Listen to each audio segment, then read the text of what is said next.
Awas. Awas. Awas. Oh ini nih.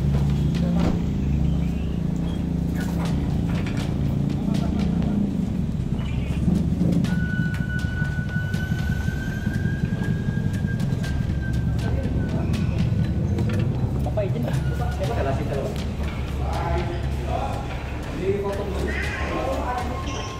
Ada.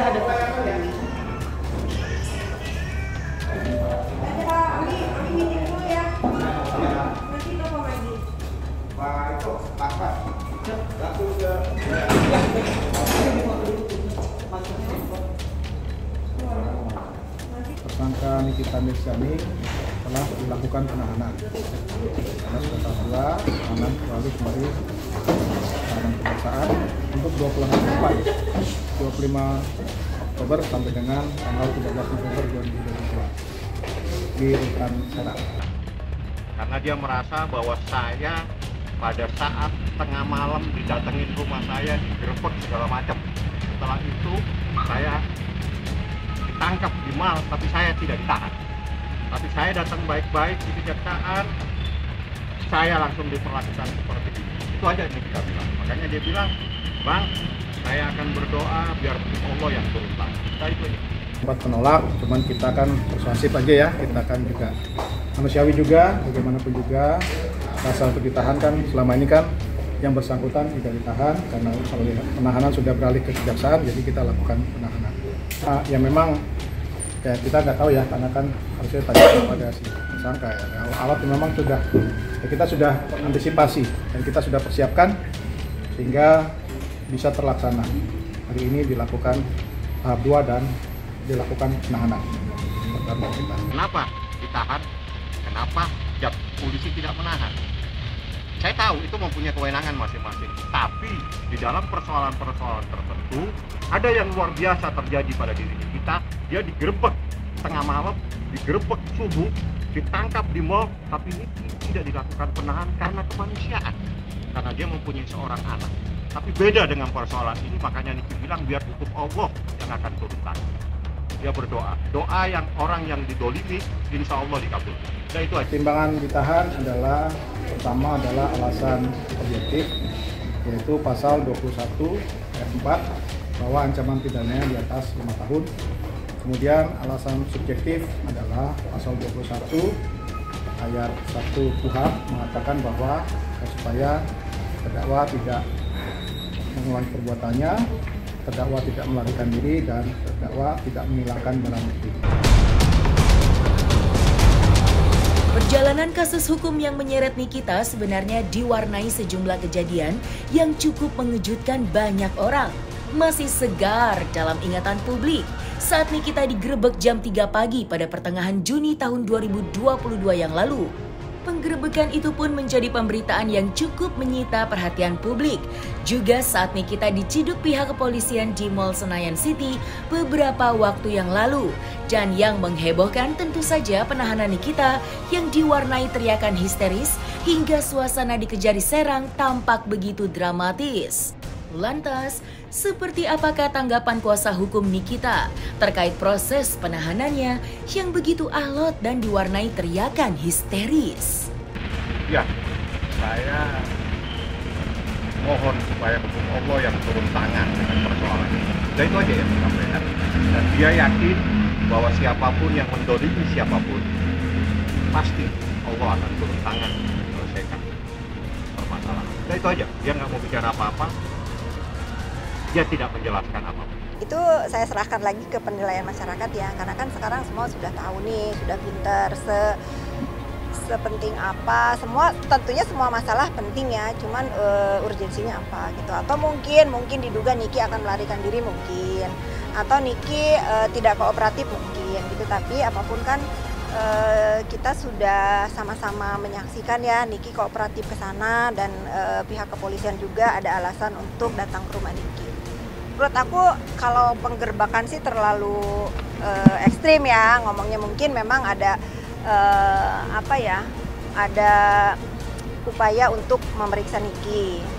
bahasanya itu kali ya, ada upaya untuk memeriksa Niki, mungkin memang waktunya aja yang kurang tepat menurut saya. Kita positif aja lah, mungkin dari sananya sore atau belum terlalu tengah malam, kan dari Serang Kota ke rumah Niki kan melalui jalan tol yang memang padat kan, kadang-kadang kita kan nggak tahu di jalan tol apa macet, apa gimana, sehingga mungkin dugaan saya sampai ke rumah Niki jam 3. Menurut dugaan setelah saya mendengarkan cerita dari Nikita, kemarin dia dimintai keterangan setelah Nikita dengan sadar bersama saya memang ke Polres Serang Kota.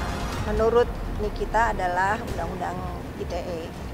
Seperti yang kalian tahu lah, semua tahu Niki itu orangnya tenang banget kan, santai banget, dan seperti selalu saya bilang, Niki itu orang yang sanggup menerima resiko dari apapun yang dia lakukan. Kalau dia ngerasa tidak bersalah, ya dia akan bersuara. Orang mungkin pikir saya ketar-ketir. No, saya dilaporkan pencemaran nama baik sudah 5 kali. Tapi saya bisa membuktikan kalau saya tidak bersalah. Kenapa? Karena orang kebanyakan melaporkan pencemaran nama baik itu euforia di awal. Pada saat penyelidikan ketiga, keempat, kelima, zong, tidak terbukti saya melakukan hal ini. Jadi buat kalian yang mau melaporkan saya, video jangan dipotong-potong. Karena saya bisa punya bukti, saya punya bukti. Video dari awal sampai akhir saya menjelaskan apa yang saya ucapkan. Tidak ada pencemaran nama baik. Semua yang melaporkan itu harus membedakan mana aib, mana pencemaran nama baik, mana statement, mana argumen, mana kata positif, mana menghina, mana fitnah, mana kata-kata negatif. Itu berbeda maknanya. Jadi harus ditelusuri. Jadi hari ini kedatangan kami ke Polres Jakarta Selatan. Yang pertama untuk konsultasi membuat LP terhadap saudara S. SM terkait masalah satu berita hoaks sama pencemaran nama baik. Yang berita hoaksnya kan mungkin kalian udah tahu ya. Berita hoaksnya yang selama ini dia gembar-gemborkan itu semua hoaks dan nggak benar, karena posisi pada waktu kejadian itu ada abang, ada Mami Isa, ada tantenya Bilar, ada juga rekan saya Ricky Barus, ada ya, Ricky Barus. Jadi itu berita hoaks yang digiring sama dia seolah-olah kami bertiga, aku, Mami Isa sama si tante itu merebutkan si Bilar. Itu nggak benar. Padahal waktu itu kejadiannya adalah saya yang mendamaikan Bilar, ada sedikit masalah. Saya rasa kalau untuk pencemaran nama baik saya tidak perlu pengacara.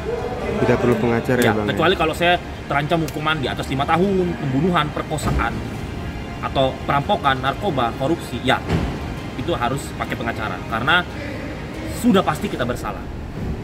Oke. Malah dia seolah-olah kayak nantangin gitu ya. Bilang saya tidak akan kasih panggung sama itu pengacara, saya nggak mau dipansosin karena katanya dia lebih terkenal daripada saya. Kami memang nggak terkenal tapi dikenal. Iya gitu, dan dia nggak mau ngeladenin katanya gitu. Tapi satu hal juga kalau tahu kemarin malam si Rizky Bilar nelpon saya juga, Bang, untuk sementara abang aja yang bikin laporan dulu karena saya ingin menenangkan diri dulu. Nanti kalau misalnya abang udah bikin laporan ya silakan aja, tapi untuk aku nanti pikirkan dulu karena aku masih mau menenangkan diri, gitu pesan Rizky Bilar. Jadi aku nggak yang mau juga membawa Rizky Bilar dulu, kasihan kan. Saya tidak percaya. Buktikan voice note-nya dengan Rizky Bilar kalau memang dapat mandat. Kalaupun dapat mandat, delik aduan, ingat loh, yang melaporkan harus yang mengalami, tidak bisa diwakilkan. Yang melaporkan harus yang mengalami, tidak bisa diwakilkan.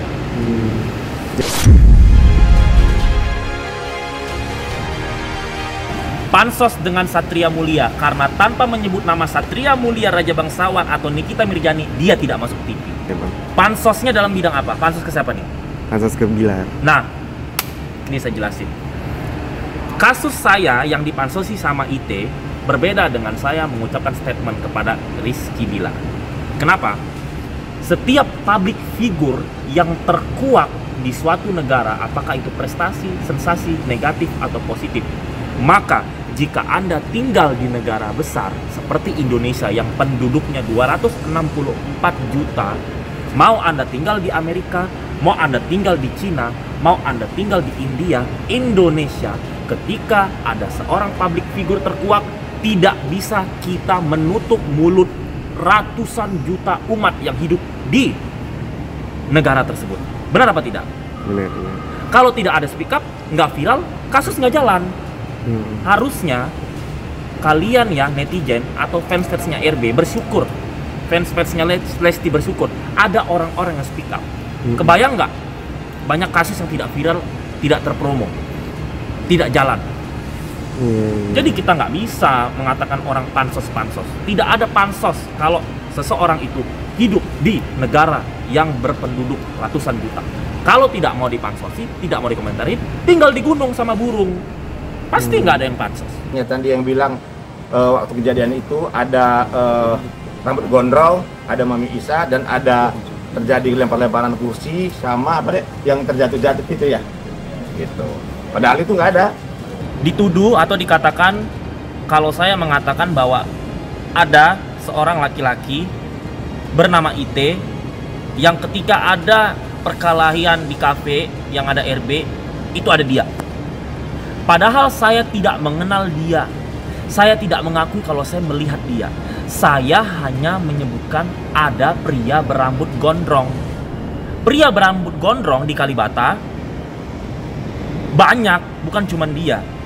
Jadi kalau dia ingin mengakui dirinya kalau itu dia, ya pihak yang berwajib harus menyelidiki seluruh penghuni Kalibata berapa pria berambut gondrong yang satu bidang pekerjaan yang sama dia. Ya, RB memang tinggal di Kalibata, tapi catat, mengatakan seseorang tinggal di sebuah tempat, mau itu benar atau salah, itu bukan termasuk penghinaan atau bukan termasuk pencemaran nama baik.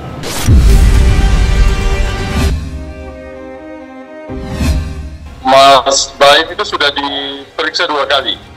Sudah 2 kali, sama Paula juga sudah 2 kali diklarifikasi. Diklarifikasi sudah 2 kali.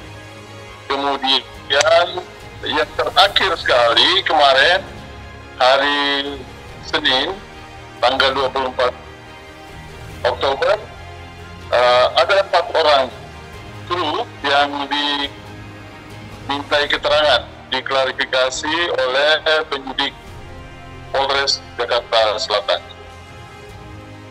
Jadi ada 4 orang. 4 orang itu krunya Mas Baim. Krunya itu ada sopir, ada editing, ada apa namanya itu kameramen. Jadi ada 4 orang. Kedatangannya hari ini nih. Cuma jadi saksi aja si konten di situ. Kita sebagai supir ya paling cuman antar jemput, nganter ke lokasi gitu doang udah. Tadi itu kita udah ngelakuin penyidikan, mungkin karena panjang prosesnya, akhirnya di-cut sama istirahat untuk sholat. Gitu. Kita dikasih waktu setengah jam untuk makan sama sholat sekalian. Sekarang kita disuruh langsung ke sana lagi. Gitu. Nanti mungkin kalau misalnya udah kelar baru kita wawancara. Kita sudah koordinasi, maksudnya kita sudah tanya juga, saya sudah tanya langsung ke penyidiknya seperti apa, karena itu juga kan harapan kita bagaimana ada kepastian hukumnya. Tetapi proses ini kan masih berproses ya, masih pendalaman gitu. Jadi kita tunggu saja. Kami juga berharap lebih cepat lebih baik lah, ada kepastian. Oh ya, kalau untuk pemeriksaan pertama itu laporan pasal 220 KUH pidana, jadi pidana umum. Kemudian laporan kedua itu tentang ITE. Jadi ada dua laporan, ya, yang pidana umum dan ITE di pidana khusus. Kalau ancaman hukumannya itu yang pidana umum itu 9 bulan, kemudian kalau yang pidana ITE dia lebih dari 4 tahun. Itu ancaman hukuman. Oh iya, jadi kita prosedural saja ketika dimintai keterangan atau klarifikasi, kita kooperatif. Jadi semua data dan informasi yang dibutuhkan oleh penyelidik, ya kita kooperatif dan kita siapkan itu. Termasuk ada beberapa kegiatan yang seharusnya dilakukan oleh Baim dan Paula di luar kota, tetapi sebagai warga negara yang baik, ketika ada undangan kita menghadiri undangan. Jadi kita mengutamakan dan menghargai undangan dari pihak kepolisian.